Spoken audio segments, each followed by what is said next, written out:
ce ciné-club, comme toutes les semaines, on accueille... allez, je commence par ma droite, Fernand Denis, bonjour. Bonjour Maxence. Et puis Patrick Laurent, bonjour aussi, bienvenue Patrick. Bonjour Maxence. Alors on est là pour parler cinéma, on est là pour parler des films que vous voyez vous avant tout le monde, parce que c'est un petit peu ça, vous allez chercher du bonheur avant tout le monde et puis vous venez nous en parler comme ça dans le ciné-club pour nous dire, c'est pas que vous nous dites n'allez pas au cinéma, mais vous nous dites... Si, parfois. allez-y. Il y a tellement d'offres, il faut pouvoir bonheur. Choisir ce qui est bien, quoi. Oui. Alors le bœuf est à l'honneur aujourd'hui dans le ciné-club. Écoutez, Et même la tête de bœuf. La tête de bœuf qui est un film belge, Patrick. Un film belge de Michael sélectionné. Roskam, oui, qui est sélectionné au Festival de Berlin, ce qui est quand même un honneur, même si c'est en section panorama, c'est la découverte. Oui. Et en fait, le film, l'intrigue, la trame de base, c'est le fameux trafic des hormones dans l'industrie vétérinaire, dans les fermes, qui a eu une bonne dizaine d'années. Donc, Oui, rappelez-nous le contexte, Patrick. ça, je vous renvoie aux faits divers, ils connaissent ça beaucoup mieux que moi. Soms kan het zijn dat er in een mensenleven zaken gebeuren, moet dat iedereen stil van blijft. Zo stil, dan iemand nog de wuiver der te klappen. Tegen iemand, nee. Zelfs niet mee tegen zijn eigen. Omdat alles doos blijven steken. Dooddiep in de velden, onder de pumen en de bleer, verjoren en joren.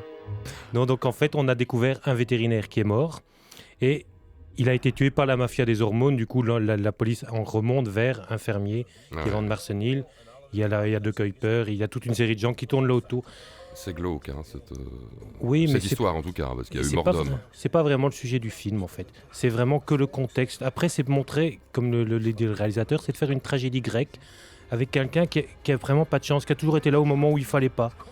Donc le héros du film, c'est pas vraiment un héros, c'est un trafiquant, mais il a toujours été au mauvais moment. Le destin s'est toujours acharné sur lui et le film tourne là-dessus. C'est Poisman, en fait. En quelque C'est un peu sorte. ça. Et donc on a envie, au départ, on se dit c'est un sale type, c'est une brute, c'est une espèce de... c'est un mafioso. Et à la fin, on se dit, c'est quelqu'un de touchant finalement. Donc c'est un retournement de situation assez surprenant dans ce genre de film. On s'attend plutôt à voir Al Capone et on va bien droit dans les films américains, le mauvais est mauvais jusqu'à la fin. Ici, c'est pas le cas.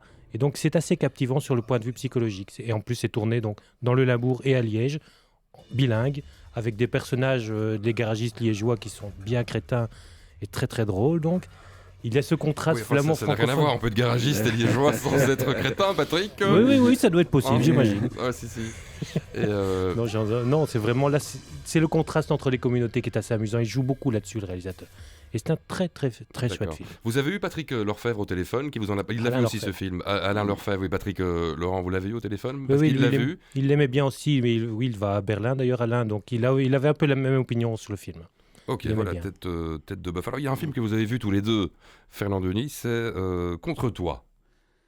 C'est ça? Oui, ça s'appelle Fernand. Contre toi, c'est un film de Lola Bellon, c'est un film avec Christine Scott Thomas, donc généralement on est plutôt On est en plutôt content. terre connue. Oui, et donc on la voit sortir d'une maison, elle a un vieux t-shirt et un vieux pantalon. C'est On se dommage, dit, oui. On se dit qu'elle vient de sortir de la chambre de son adolescent, enfin bon, qu'elle s'est attaquée au bordel. Mais en fait, elle sort, en fait, elle était retenue en otage et elle va se rendre à la police et Ah oui. elle raconte son histoire. Je viens porter plainte pour enlèvement et séquestration.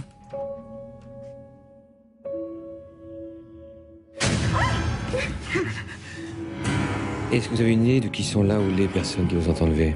C'est une histoire de rap, ça commence très très fort et puis on attend la suite et ça ne vient jamais. La suite ne vient jamais.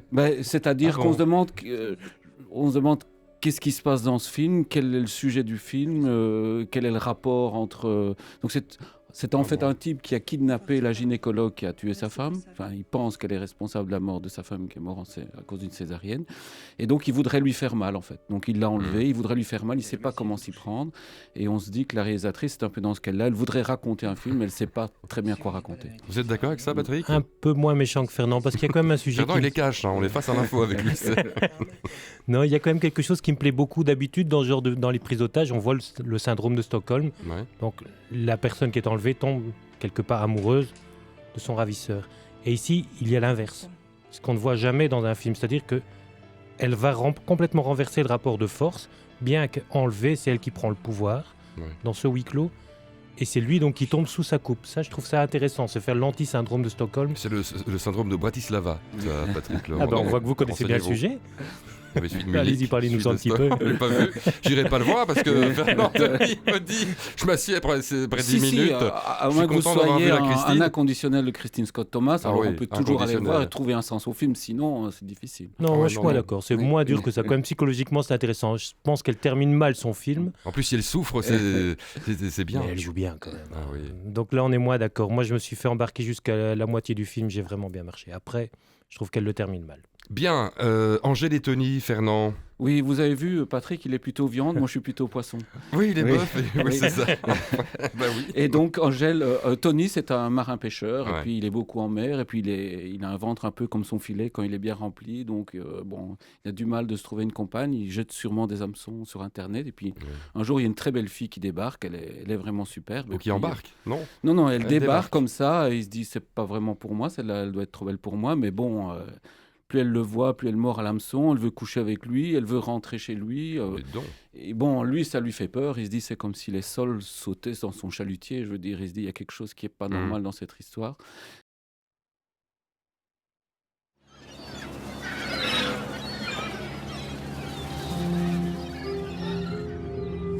Tu fais ça souvent? Quoi? Les petites annonces. Ouais.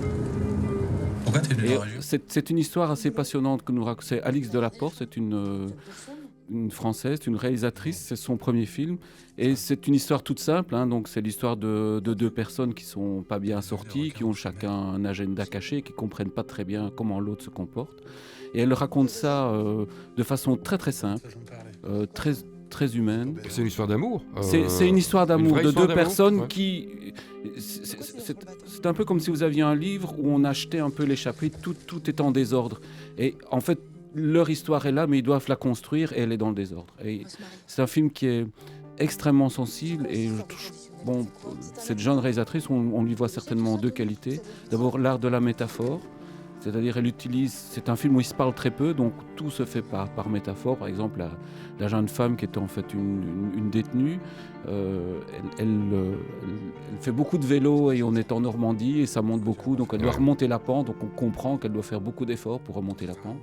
Et je pense qu'elle a le sens des acteurs aussi. Clotilde M, qui est une comédienne qu'on a vue dans Le Fils de l'épicier, le petit commerce, ça lui réussit vraiment pas mal. Ah oui, puis c'est pas un ton. Hein. Et non, C'est pas dans du la tout. thématique.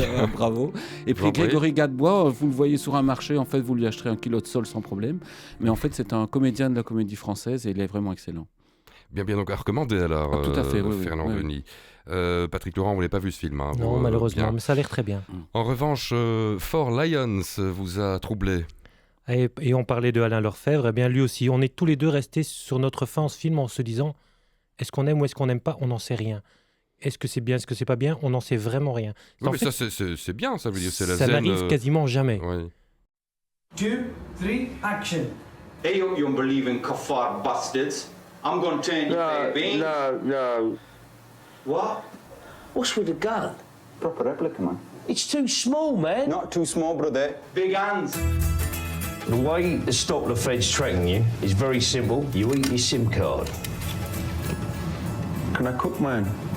The total idiot's soft. I can't even get them to stir the tea without Parce smashing. que d'habitude, on se fait très vite une opinion sur le film. Celui-ci, soit c'est une comédie britannique. En fait, le sujet, c'est le terrorisme. C'est 4 terroristes islamiques.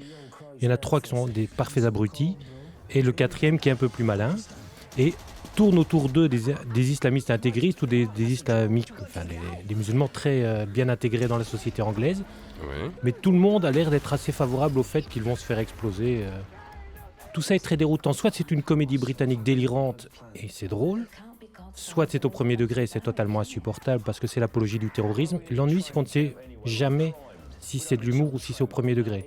J'ai l'impression qu'il mélange les deux et de temps en temps on est très très très mal à l'aise. Donc voilà, c'est vraiment un film excessivement déroutant qui en même temps est intéressant parce qu'on se rend compte que ceux qui font ce genre d'actes ne sont pas nécessairement des fanatiques, ça peut être des monsieur tout le monde, pas très malins, qui se font embrigader juste parce qu'ils sont des paumés tout simplement. Donc de ce point de vue-là, c'est interpellant. De l'autre, c'est choquant parce que par moments, on fait vraiment l'apologie du terrorisme. Donc c'est un film qui vous met excessivement mal à l'aise. Alain comme moi, on en est sorti en disant... On ne sait pas trop ce qu'il faut en penser, pas sûr qu'on va conseiller d'aller voir ça. D'accord. C'est un peu, c'est arrivé près de chez nous, mais avec l'humour en moins. D'accord. Ah, parce qu'il y avait de l'humour dans cette arrivée près de chez Oh oui, nous. clairement. Cela dit, on peut aller au cinéma avec un postulat de départ qui est Il n'y a pas de message, prenez ce que, Je pense ce que qu'il vous y a un avez à message, ressentir. mais chacun va le trouver de manière différente. Ouais. Certains vont dire, oui, ils ont raison de faire des attentats terroristes, d'autres vont se dire, c'est juste une comédie. Mais s'il y en a qui vont en se disant, ils ont raison et je suis assez d'accord, on est un peu mal. Disons que c'est une comédie. C'est une comédie. C'est une comédie. On l'espère. C'est une comédie. Voilà. Très bien. Ben voilà, un petit truc à Un petit truc à oui, vous dire, Fernand que la Lib sort un numéro un peu spécial cette semaine sur les Magritte, nos premiers Magritte. Donc oui. on connaît les Césars, les Oscars. Le cinéma belge francophone va connaître sa première distribution des prix. Oui. Et là, on ne monte pas les marches, il paraît qu'on les descend. On les descend. On Et les c'est un descend tapis et bleu. c'est Oui. un tapis rouge, Le c'est un blue tapis carpet. bleu. Voilà. Mm. Donc la première aura lieu samedi prochain. On sera retransmise sur BTV et on sort un numéro spécial à ce sujet-là. D'accord, on fait un petit coucou à Alain Lorfèvre aussi, qu'on peut Oui, lire bien sûr. également dans la presse. Bien sûr. Notre ami Alain, Fernand Denis, merci beaucoup. Patrick Laurent également, magnifique. Messieurs, merci beaucoup, bonne journée. Bonne journée. Bonne journée.